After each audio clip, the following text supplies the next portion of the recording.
Camera speed. Sound production, take one. Action! Welcome to From Beneath the Hollywood Sign. If you love old movies, Hollywood history, or the golden age of filmmaking, you've come to the right place. This is the podcast that talks about amazing stories of Tinseltown from another era. Hear fascinating conversations with writer-producer Steve Cubine, who quite literally lives just beneath the Hollywood sign, and actress-writer Nan McNamara. Now your hosts, Steve and Nan. Hey everybody, welcome back. We've got an interesting episode for you today, and it's all about the Hollywood studio system. So many people ask, what was the Hollywood studio system? When did it start? When did it end? What was it all about? Well, we're going to get into that. The Hollywood studio system, it was very prominent during the 1930s, 40s, and 50s mostly, and it created these magnificent films, but they treated the artists who made these films like indentured servants. And this is the story that we're going to tell today about how the servants rose up to put an end to this traditional, very restrictive studio system. Right. We've talked about that before, Steve, about the difference between now and then and how actors nowadays have their own production companies and they drive their own projects. And back in the day... Oh, it wasn't like that. As nice as it would sound to me right now to be getting a regular paycheck for acting, it was not what it was cracked up to be. During the golden era of movies, the Hollywood film studios were often referred to as dream factories. Doesn't that sound pleasant? It implies that there's creating these wonderful motion pictures and it gives audiences things to dream about. While that's true that motion pictures did much to lift the morale of America through 2 world wars, the Great Depression, what happened inside the hallowed gates of those movie studios was a little less than dreamy. Right. I mean, it really is, as you say, the operative word is factory. Yes. Because beginning in the 1920s, it was becoming big business. I mean, it provided also an escape from the Depression, but there were some very smart men who... And maybe opportunistic. maybe slightly, who understood the power of this new industry, and they took hold of it. Oh, absolutely. Throughout this era, 7 studios emerged. Okay. And these were the big ones. It was Metro-Goldwyn-Mayer, it was Paramount, Warner Brothers, 20th Century Fox, RKO Pictures, Columbia, and Universal Pictures. Well, they managed to corner the market of the entire film industry by creating a very rigged system where they not only owned the films that they produced, but they also owned the movie theaters where the movies were shown. Yes. So essentially, they were controlling the supply and demand chains. Right. Now, you remember my college professor, Ron Perrier? Yes, of course. He is the one that taught me about the 8th studio being United Artists, which I was fascinated by, formed in 1919 by director D.W. Griffith and actors, which is so awesome, 3 actors, Charlie Chaplin, Douglas Fairbanks, and Mary Pickford. And they all got together, the 4 of them, so that they had more artistic control over the films that they made. Yeah, which is very innovative in those times. And also a real change from what was happening with the other studios. Right. And also these other studios, to exert the maximum control they could, they locked writers, directors, actors, and designers. I mean, which, face it, they're the real artisans of motion pictures. They locked these people into these long, binding contracts. Yes. And as I said, it sounds great. You think, oh, great, I'm going to go out to Hollywood. But it seems... And have income every week. And have income. The beauty of being under contract, or so it seems. But in those days, the standard contract was 7 years long. Yeah. Artists could not break their contracts without severe penalties. The studio, though, could drop your contract for any reason. At any time. It gave the studios all the power and the artists no power. Yeah. Also, with these restrictive contracts, there was no specified limit on how many movies an artist was required to make each year. Right. So they were just working these actors like a mule train. Yeah, like a factory. I mean... Yeah, and also they could loan out stars to other studios, and this is really underhanded, I think, whereas they would loan stars out for a huge, huge sum, whereas the actor themselves would only receive whatever their weekly contract required. Yes. So the studios were making so much money off these loan outs, and the actors were getting no benefit from it. And the other thing that is so different than today is actors had no control over the parts that they were given. They could sometimes audition. We've heard of that happening with some of the classic films like Gone with the Wind. But But it pretty much was decided. This is what you're going to do. And if you don't do it, we're going to put you on suspension. Exactly. Yeah. And another little fun element that went into play here was once you went on suspension, not only did your salary stop, but then the amount of time you were on suspension was then added to the end of the contract. So some of these contracts ended up going into 7, 8, 9, 10 years just to work off the times that you went on suspension, which is crazy. Now, unless you think that if you weren't in a movie, let's say there wasn't something for you right now that you could just sit at home and hang out and eat bonbons, they put you into acting classes. They put you into diction classes, singing lessons, writing lessons, fencing. But here's the one that kills me and that we've talked about briefly in a previous episode. The photography. The cheesecake shots. The cheesecake shots that we'll talk about somebody who got out of doing those. But I mean, you could be dressed up, as you say, riding a firecracker on the 4th of July. You could be dressed as a Christmas reindeer at Christmas time. And that sounds all charming and very funny. But if you're a serious actor and you're trying to create an image for yourself. A little insulting. Pretty insulting. I love the men. They would always make them go in the studio and pretend to be like shooting quail or playing golf. And it's just all inside a very manufactured studio set. Right. And another issue, I think, with these contracts, this was how studios decided to further wield control. They began inserting morality clauses into these contracts. Yes. And this happened after beloved comedian Roscoe Fatty Arbuckle was charged in the murder of young actress Virginia Rapp after a night of heavy drinking in 1921 at the St. Francis Hotel in San Francisco. He eventually was acquitted, but it took 2 hung juries and a lot of trouble before Arbuckle was ever acquitted. He never really did save his career because his reputation was so ruined. Right. Well, after that, the studio started putting in these very intense morality clauses which could control everything that actors and artists did when they weren't at work. They could be fined or dismissed for drinking too much or affairs or any kind of crime that they might be involved with. So it really was another controlling factor to these artists. Given all of the requirements that the actors had, they also insisted to keep them going physically. They would often prescribe barbiturates to actors. We've heard stories about Judy Garland. You think about Judy Garland. To lose weight, they gave her drugs. To sleep, they gave her drugs. To wake up, they gave her drugs. I mean, the studios were ultimately drug pushers in a lot of ways. Yeah. Let's talk about Teresa Wright. She was put under contract with Samuel Goldwyn in 1940 after a successful run on Broadway in Life with Father. Think about Teresa Wright, and I think sweet, lovely, docile. Yes, exactly. Demure. But man, is she a smart young woman. She is a smart cookie, and I love this. I do too. Teresa Wright was so smart in a humorous but pretty pointed move to say that she is a serious actress, not a sheep, as you say, to be herded by Samuel Goldwyn. She put into her contract basically a whole clause, and I'm just going to read it. It's so delicious. Yes. Okay.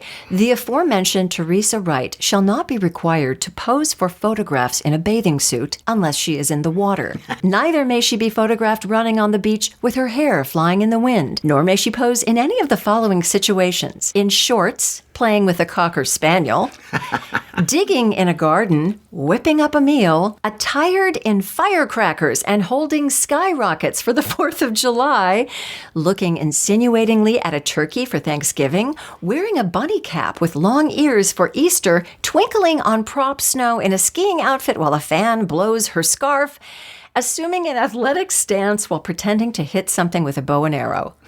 Those are not random things. Those are very specific and pointed. I love the fact that she was clearly making a big statement about what hoops she was willing to jump through and which hoops she absolutely was not. Yes. I think it was a bold move for a young actress just starting out, and I love her for it. I love it, too. It reminds me of Lindsay's mom. She always says, we teach people how to treat us. And Teresa Wright was teaching those studio heads, this is how I'm going to be treated. I know. She rolled in from New York and said, this is how we roll in New York. This is how we roll, yeah. As contract actors became successful and became superstars to their adoring public, this was great news for the studios, but they had to wise up realizing that these actors now had power. A lot of times they were tired of being told what movies to make, how many to make in a year. They wanted more creative and artistic voice in their films, and the actors slowly but surely began to rebel. Right. This is what caused the first crack in the traditional Hollywood studio system. Okay, let's talk about the first actor that really kind of took on the studio system. That's James Cagney, right, in 1935. Yes. What happened? And this was such a groundbreaking case. When Warner Brothers star James Cagney, he had risen from the ranks of contract player to being a top box office draw due to those gangster movies he did so beautifully. Right. Well, he finally made a movie with Howard Hawks called Ceiling Zero in 1935. And what happened was, for unknown reasons, Cagney's co-star, the great character actor Pat O'Brien, was given top billing in this film. Okay. Well, that was a clear breach of Cagney's contract, and adding to Cagney's resentment was the fact that he had to make 5 films in 1934, which he felt was excessive. I would say so. Yeah, so Cagney was just tired of Warner Brothers blatantly ignoring the terms of his contract, so he decided to sue for breach of contract. And during this lawsuit, Cagney staged a walkout. He refused to appear in any films that Warner Brothers assigned him until this case was settled. Now, lucky for James Cagney, he has a brother that's an attorney. Exactly. So this battle drags out for months. Even producers David O. Selznick and Samuel Goldwyn, they couldn't mediate the situation either. Cagney has his brother, William, represent him, and the courts eventually rule in Cagney's favor. This was a game changer. It really was. And it's the first time that a major star was able to go against the studio system and win. Yeah. So once the court ruled in Cagney's favor, Warner Brothers, they know they've got a cash cow with Cagney, right? You got to make this man happy because he's making so much money for your studio. So they quickly renegotiate his contract. They give him a substantial raise. They limit his film commitment to 2 pictures a year. That seems much more reasonable. And they allow him a say in what films he would appear in. So this is giant. Yeah, it's huge. Giant step for the actors. They even guaranteed that his brother William would be a producer on all of his subsequent films. He was looking out for his bro. Even worked out an angle for William. Yeah. Many in Hollywood, they watched this case very, very closely because this really set the precedent for other disgruntled stars. And there were many. Yes. The next one that comes to mind, of course, was Bette Davis. Ooh. Also at Warner Brothers, which makes me think that maybe Warner Brothers was a little more contentious with their stars than other studios. Yes, exactly. All about Warner Brothers.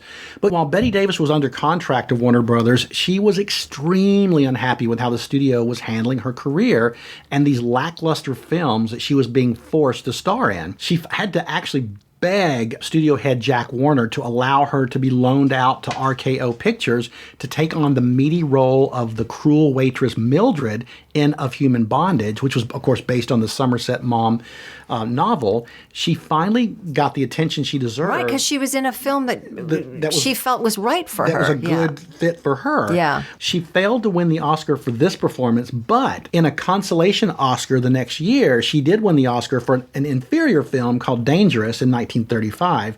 But this is what really set Bette Davis off. I don't think you want to get Bette Davis mad. Because she really realized that she was making so much better movies at other studios, yet she wasn't financially gaining from it. Right. So this is when she decided to go after Warner Brothers. So Bette Davis takes matters into her own hands. She accepts an offer to appear in 2 films in Britain for producer Ludovic Toplitz. Now, this breaches her contract with Warner Brothers. Yeah, it does. They sue her in England's court system, and she actually loses the case. Yeah. So that causes her a financial loss. It gives her this reputation that I think lives on today. Stayed with her till the day she died and beyond. Yes, as being difficult and ungrateful, which is a horrible thing, and that always happens to women, and it's just wrong. But it was a decided uprising against what Bette Davis called the slavery of the studio contract. So she may not have won her case, but she certainly got other actors thinking. And we're going to be talking about those other actors right after our Hollywood Pop Quiz. And for our pop quiz question of the day, it's going to be a question about James Cagney. You know, he was one of the first to actually make headway in breaking down the Hollywood contract system. And the question, it's very simple. What was James Cagney's final feature film performance? Great question. And it's a great one. It's a great movie, and I love it. And he's so good. We'll be back with the answer and more about the studio contract system after this. Steve and Ann will be right back, but first another stop on the Hollywood tour. Did you ever wonder why actors spoke in such an affected manner in old Hollywood films? It was called the Mid-Atlantic or Transatlantic Accent, and it was a British-American hybrid. So in the early days, it was taught to Hollywood actors to make them sound more sophisticated and chic. But truth be told, it was not a natural accent, and no, Americans never spoke like that. And now, back to Steve and Ann from Beneath the Hollywood Sign. Welcome back, everybody. We wanted to give a shout out to this week's Listener of the Week up in the Bay Area, the lovely and talented Lois Vossen. Thank you so much, Lois, for listening and subscribing and sharing your enthusiasm with others for From Beneath the Hollywood Sign. Thank you, Lois. All right, when we left off, we teased other actors getting the idea from Bette Davis that they need to kind of look at their contracts and see what's going on. So here's a big one, Olivia de Havilland. Yeah, which I think is really interesting because Olivia de Havilland just so happened to be Bette Davis's best friend. So I'm sure she had a lot of girl talk with Betty about that lawsuit. And she was under contract at Warner Brothers. Because she had made a name for herself at Warner Brothers. She appeared in all those damsel in distress roles in those swashbuckling dramas like Captain Blood and The Adventures of Robin Hood with Errol Flynn. But it was only when she was loaned to other studios that de Havilland was given roles that were really worthy of her talent. This was evident when she was lent to David O. Selznick's company for Gone with the Wind. She was nominated for the Oscar playing Melanie Wilkes in that, of course.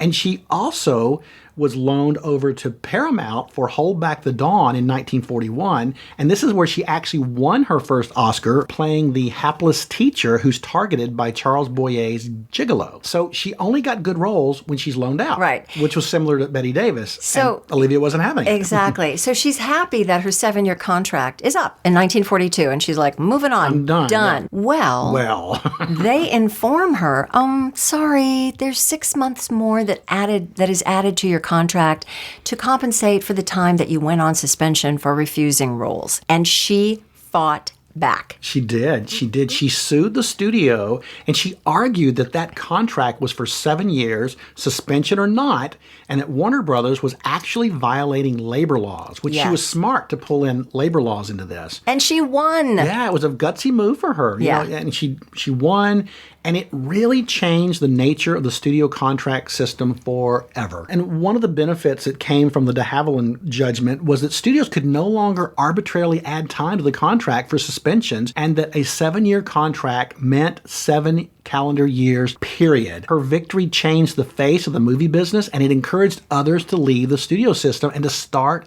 forming their own independent production companies where they could have some artistic control over the roles they took on, which was huge. Right. That is huge. So other stars like Joan Leslie, they sued Warner Brothers. You're right about this Warner Brothers thing, Yeah, right? It was all Warner Brothers. Now, she sues without much luck. Yeah, but she wasn't successful in her suit. But Olivia de Havilland is a very powerful actress at the time, and others realize we got to start doing something here. We talked about Teresa Wright. Our little rebel. I love Teresa Wright. Right. Teresa Wright, she bucked the contract when she was commanded to go to New York to do publicity on her latest film, Enchantment, 1948, which we've talked about on a previous episode. Well, she told Samuel Goldwyn, the producer, with whom she was in the 3rd year of a 7-year contract, that she was ill and she refused to go. Well, this really angered Samuel Goldwyn, and he terminated Wright's contract, and he made a big grand statement to the press at the time. He said, "I think the time has arrived when the studios must assert their rights more than they have in the past. No one has a greater appreciation of artists, and no one wants to treat them more fairly than I have in my career. But I am sick and tired of what is going on in this town, where people have no respect for the money they receive and refuse to perform and cooperate." Well, and lovely Teresa Wright has a fantastic retort. Yes, she does. She comes back and she says, "I accept Mr. Goldwyn's termination of my contract without protest. In fact, with relief." The types of contracts standardized in the motion picture industry between players and producers are archaic in form and absurd in concept. I am determined never to set my name to another one. And she didn't. She never did. She never did. The final nail in the coffin of the traditional Hollywood studio system, it came courtesy of the Supreme Court of the United States. It was a legal battle that actually lasted about 27 years on and off. Wow. Once it was finally decided on May 3rd, 1948, in the case of the United States versus Paramount Pictures, Inc., this is what really stopped the studio system. The ruling was the culmination of a long battle between the Justice Department and Hollywood studios that had been going on for a long time. But leading up to this decision, a little background on it. In 1930, the Supreme Court ruled that movie studios were monopolies, claiming the practice of block booking, which meant studios were forcing these movie theaters to buy blocks of the studio's films in advance without ever even seeing them. They decided that this was illegal. This was the first step in this long battle. Now, in 1933, when Franklin D. Roosevelt was president, the film heads came up to him and basically said, hey, we've got this depression going on, and if this ruling happens, it's going to collapse the industry. And, these movies, they're morale boosting. Yeah. We're bringing goodwill to people. And so they convinced the president to invoke the National Industrial Recovery Act to delay the execution of this order of breaking up the monopolies. Yeah. Well, it's funny, though, the Supreme Court, though, in 1935, just a couple of years later, they threw out this Recovery Act. And in 1938, the Justice Department filed a new lawsuit against the studios to kind of get the mission back on track. Right. So once again, the studios fight back, right? Of course. And this time, they're using their political connections to get the Justice Department to agree to a deal. Yes. And during this 3-year trial, the studios could keep their movie theaters, but block booking was regulated, and theater owners could view movies before they bought them. So how lovely. Yeah, the least they could do. Right? It's interesting. This decision actually angered independent producers like Walt Disney and Charlie Chaplin and David O. Selznick and Orson Welles.